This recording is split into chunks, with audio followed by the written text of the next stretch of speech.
નમસ્કાર ખેડૂત મિત્રો, સ્વાગત છે બધા મિત્રોનો અમારી યુટ્યુબ ચેનલમાં। તો મિત્રો, હવામાન, જીરું, કપાસ, લસણ અને ચણાના બાબતના મોટા મહત્વપૂર્ણ સમાચાર વિશેની આ વિડીયોમાં વાત કરીશું। તો વિડીયોને જોતા પહેલાં ચેનલમાં જે પણ મિત્રો નવા હોય તે નીચે કાળું સબસ્ક્રાઇબ બટન દબાવીને ચેનલને સબસ્ક્રાઇબ કરી લેજો અને આ વિડીયોને લાઇક કરી અને શેર કરવાનું ભૂલશો નહીં। તો પહેલા મોટા સમાચાર હવામાન બાબતે જોઈએ તો ગુજરાતના વાતાવરણ અંગે મોટા સમાચાર। ગુજરાતનું વાતાવરણ હાલ ચોખ્ખું રહેવાની સંભાવના, અમુક દિવસે કસરૂપી વાદળો જોવા મળી શકે છે। જોકે તારીખ 30 આજુબાજુના સમયગાળા દરમિયાન જોરદાર ઝાકળનો રાઉન્ડ આવે તેવી સંભાવનાઓ હાલ દેખાઈ રહી છે। જોકે કોઈ મોટા માવઠાની સંભાવનાઓ નથી। ઠંડીનું પ્રમાણ પણ 2 દિવસ બાદ ઘટવાની સંભાવના હાલ તાપમાન જોવા મળી રહ્યું છે। તેનાથી 2 થી 3 ડિગ્રી સુધીનો વધારો આગામી દિવસોમાં જોવા મળી શકે છે। તો ગુજરાતમાં ઘટશે ઠંડીનું જોર અને ઝાકળ વર્ષાને પગલે જીરું અને આંબાના પાકમાં નુકસાનની શક્યતા।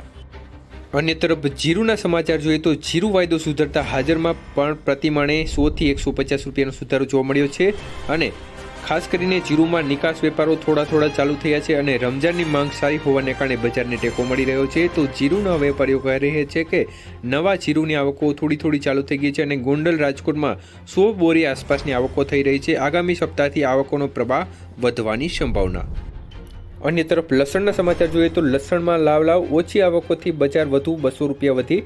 લસણમાં ખાસ કરીને વેચવાલી એકદમ ઘટી ગઈ છે, જેના પગલે સારા લસણના ભાવ છે તેમાં 200 રૂપિયા જેવો પ્રતિ મણે વધારો જોવા મળ્યો છે અને લસણની બજારમાં આગળ ઉપર વેચવાલી કેવી રહે તેના ઉપર સમગ્ર બજારનો આધાર રહેલો છે। હાલના તબક્કે લસણમાં તેજીનો ટોન જોવા મળી રહ્યો છે, હજી પણ મજબૂત દેખાઈ રહ્યો છે, પરંતુ જો નવા લસણના સૂકા માલ આવવા લાગશે તો લસણના ભાવમાં તેજી અટકી શકે છે। લસણમાં નિકાસ વેપારો હવે અટકી જાય તેવી સંભાવના પણ દેખાઈ રહી છે। અન્ય તરફ ચણામાં પણ ઝડપી 100 રૂપિયાનો સુધારો જોવા મળ્યો છે। ગુજરાતમાં નવા ચણાની આવકો વધવા લાગી છે। ગોંડલમાં 400 કટા, રાજકોટમાં 100 થી 150 કટાની આવક હતી અને ખાસ કરીને હજી પણ ભેજવાળો માલ વધારે આવે છે। બીજી તરફ જૂના ચણામાં વેચવાલી બહુ ઓછી હોવાને કારણે આજે એક જ દિવસમાં 100 રૂપિયા પ્રતિ મણે વધ્યા હતા। તો દિલ્હીમાં ચણાનો ભાવ 6000 સપાટીને પાર કર્યો હતો। તો વેપારીઓ કહે છે કે આગામી દિવસોમાં ચણાની લેવાલી કેવી આવે છે અને વેચાણ કેવું નાફેડ દ્વારા ચાલુ રાખવામાં આવે છે તેના પર સમગ્ર બજારનો આધાર રહેલો છે। હાલના તબક્કે ખાસ કોઈ મોટી મૂવમેન્ટ દેખાતી નથી।